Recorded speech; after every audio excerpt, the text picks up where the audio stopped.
A blind man walks into a restaurant and sits down. The waiter, who is also the owner, walks up to the blind man and hands him a menu.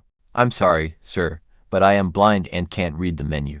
Just bring me a dirty fork from a previous customer. I'll smell it and order from there."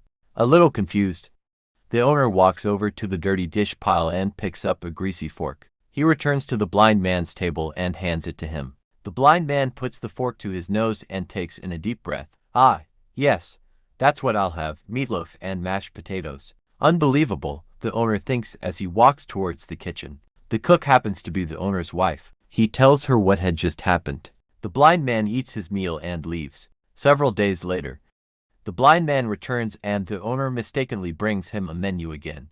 "Sir, remember me? I'm the blind man. I'm sorry. I didn't recognize you.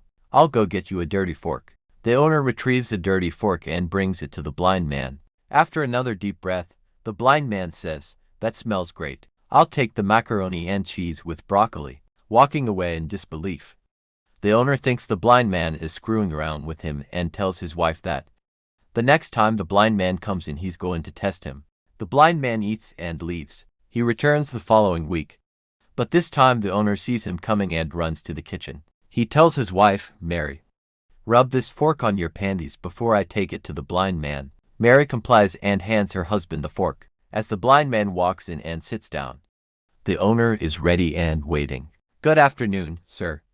This time I remembered you and I already have the fork ready for you." The blind man puts the fork to his nose, takes a deep whiff, and says, "Hey, I didn't know that Mary worked here.